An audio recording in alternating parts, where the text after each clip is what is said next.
इटावा में एक कथावाचक के साथ हुई अभद्रता को लेकर राजनीति तेज हो गई है। उत्तर प्रदेश सरकार में मंत्री कपिल देव अग्रवाल हमारे साथ मौजूद हैं। इटावा का एक मामला मंत्री जी संज्ञान में आया है। कथावाचक करने पहुंचे लोगों से वहां के लोगों ने जाति पूछी। जाति यादव बताने पर है उसके जो बाल कटवा दिए गए, चोटी कटवा दी गई और उसके साथ अभद्र व्यवहार किया गया।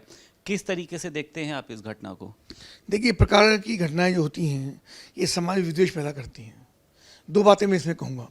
एक तो कथा के ऊपर किसी जाति विशेष का कोई अधिकार नहीं है, कोई आधिपत्य नहीं कि यही जाति के व्यक्ति कथा करें।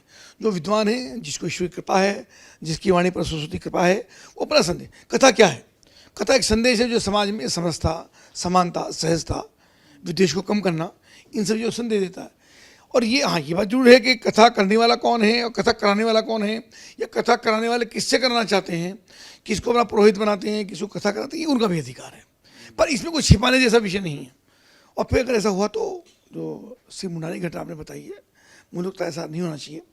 और ये चीज़ें और फिर भी इसमें विषय होगा तो जिला प्रशासन अपना काम करेगा। अखिलेश यादव ने इसको लेकर वार किया और उन्होंने कहा है कि वो पीडीए समाज का था, इसलिए उसके साथ ब्राह्मण समाज के लोगों ने जो है वो ऐसा किया है। अगर इस पर 3 दिन में कार्रवाई नहीं होती है तो सपा एक बड़ा आंदोलन करेगी। मुझको लगता है अखिलेश यादव जी कथा होता हो काम से थोड़ा दूर रहना चाहिए। उनका विषय नहीं है, न इसे पीडीएस के अंदर कहीं आता है, ना जाति का कोई विषय आता है। क्या विषय ये देखना चाहिए कि क्या बताया गया और कौन व्यक्ति पहुंचा। अगर उनके साथ दिग्भ्रमित किया गया तो मुझको लगता है बात तो ठीक है कि सी मुंडानी जैसी घटना तो ठीक नहीं है और प्रशासन के अंदर काम कर रहा है। और अखिलेश यादव जी आज मुद्दाविहीन हो चुके हैं।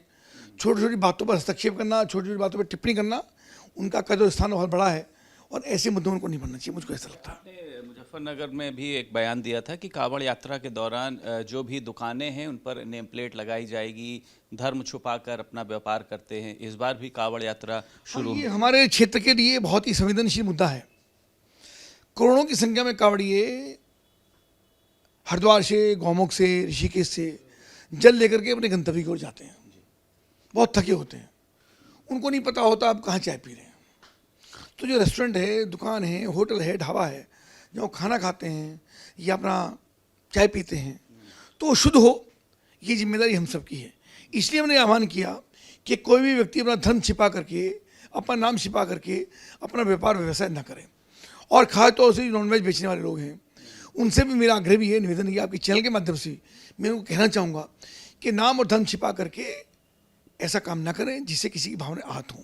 और बिल्कुल जो नॉनवेज बेचने वाले हैं वो तो बिल्कुल इस बात की हिदायत है कि उनको किसी भी प्रकार की चीज़ बर्दाश्त नहीं की जाएगी कि वो नॉनवेज बेचें और वो किसी देवी देवता के नाम पर अपना रेस्टोरेंट का, ढाबे का नाम रखें। अभियान चलाएंगे, इन पर कुछ कार्रवाई करेंगे कि बस बयानबाजी? की आवश्यकता नहीं है, ना बयानबाजी है ना अभियान है। सब जागरूक हैं, सबको जानकारी है।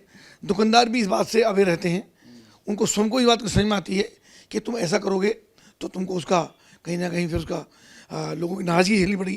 ये बात अवेयर है इस बात को। संभल के सीईओ अनु चौधरी ने फिर से एक बार एक बयान दिया है। मुहर्रम आना है, वहाँ पर ताजिया निकलते हैं। उन्होंने कहा है कि ना इस बार पेड़ कटेंगे और ना जो है वो तारों को ऊपर किया जाएगा, बल्कि आपको अपने ताजिए का जो साइज़ है उसको छोटा करना होगा। मुख्यमंत्री ने भी इस तरीके का बयान दिया था। इसको आप किस तरीके से देखते हैं? देखिए, वहाँ का विषय जो जिले का है, अब अनुज क्या कहते हैं, वहाँ का जिलाधिकारी, वहाँ के एसएसपी, ये उनकी जिम्मेदारी है। जो डायरेक्शन उनकी होगी उसके अनुसार काम होगा। एक आखिरी सवाल है। अखिलेश यादव ने अभी एक प्रेस वार्ता करी थी, उन्होंने ये कहा था कि सपा की सरकार बनने पर महिलाओं को 3000 रुपये दिए जाएंगे, जो बेरोजगार हैं उनको नौकरी दी जाएगी, क्योंकि भाजपा सरकार हर मायने में फेल है। अखिलेश यादव जी लंबे समय तक मुख्यमंत्री रहे हैं। उनके आदरणीय पूज्य पिताजी श्री मुलायम सिंह यादव जी मुख्यमंत्री रहे हैं, तब तो उन्होंने नहीं किया। जब सत्ता से बाहर हो गए, 1 बार, 2 बार, 3 बार, 4 बार, 5 बार, तब जाकर उनको याद आ रहा है महिलाओं की पीड़ाओं की याद आ रही है। उनकी पार्टी में तो महिलाएं भी काम करती डरती हैं। तो आप सब जानते हैं कैसा उनका व्यवहार रहता है, कैसे उनकी पार्टी में, कैसे उनकी सरकार में महिलाओं के साथ अत्याचार हुए हैं, कैसा महिलाओं का दुखद शोषण हुआ है। तो वो महिलाओं की जो उनको मेरे को लगता है याद आ रही है, वो दूर की कौड़ी है। कभी वक्त आएगा तो बात करेंगे। बहुत शुक्रिया बात करने के लिए। उत्तर प्रदेश सरकार में मंत्री कपिल देव अग्रवाल हमारे साथ मौजूद थे। लखनऊ से वीडियो जर्नलिस्ट रोहित गौतम के साथ संदीप खेर, भारत समाचार।